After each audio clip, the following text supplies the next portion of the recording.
SAFM, South Africa's news and information leader. In the news at 1 o'clock, COPE responds to rumors of political merger and the charred remains of a woman are found in a car in Pretoria. Good afternoon, I'm Asanda Matsaunyani.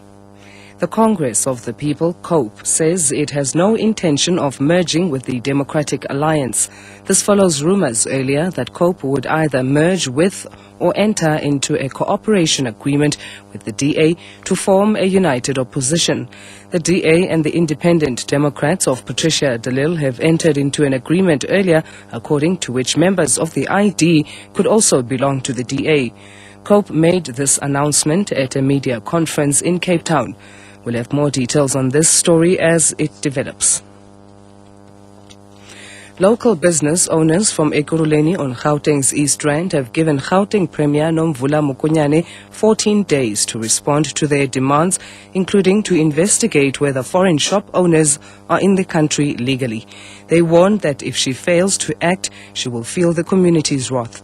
The group of about 300 business people marched to the Premier's office in central Johannesburg, where they handed over their memorandum.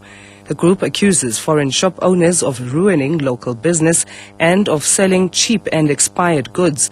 Tsepo Pachane reports. The local business people marched through the city centre under the banner of the Ekurhuleni Concerned Resident Business and Enterprise Forum. They want government to check whether all foreign-owned shops in Ekurhuleni are legal and whether the owners have permits to be in South Africa. They also want government to investigate whether their sleeping in the shops complies with health and safety standards. The local business people accuse the foreigners of selling their goods at a cheaper price to the detriment of township business owned by the locals. An official from Mokonyane's office received the memorandum and promised to respond within the stipulated period. Sapopaka, SABC News, Johannesburg. The charred remains of a woman have been found in the boot of a burnt-out car in Cullinan, north of Pretoria. Community members allegedly saw the car leaving the road, driving into the veld where it suddenly exploded. A case of murder has been opened, but no arrests have been made. Police spokesperson Chisikawendo. It is alleged that last night at about 9 o'clock, members of the community in the vicinity of Zambezi Road saw a white Hyundai Getz that was traveling along that road. It immediately left the road and went into the veld, and subsequent to that it exploded. Upon arrival, the police inspected the motor vehicle, which was burnt badly, and they found a body of a woman in the boot.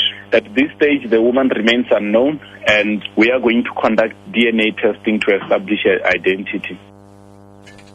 A 51-year-old man from Johannesburg has been arrested near Beaufort West in the Karoo for the alleged illegal possession of drugs worth more than 13 million rand. Police spokesperson Bernardine Steyn says they found more than 13 kilograms of tick when they searched the man's vehicle. Steyn says the suspect is expected to appear in the Beaufort West Magistrates Court soon.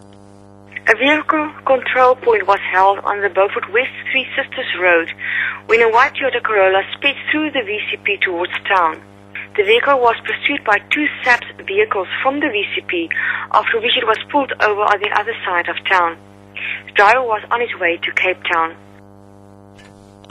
Double murder accused Matthew Naidu has told the Durban High Court that he had a tight relationship with his former girlfriend's mother, Maria Lotta.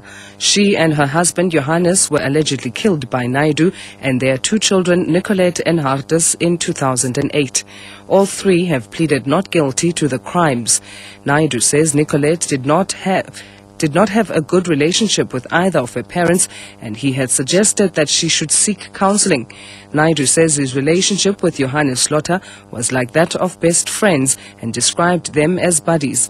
Hartus Lotta earlier this week completed his testimony in which he said he had been ordered by Naidu to kill his parents. He said he believed Naidu was the third son of God and testified that he spoke in different voices of so-called angels and demons. Naidu has denied that he ever spoke in such voices.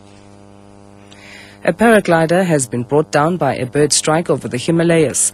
Dramatic amateur video footage shows the moment when two large birds, apparently eagles, flew into the path of a man paragliding over the mountains.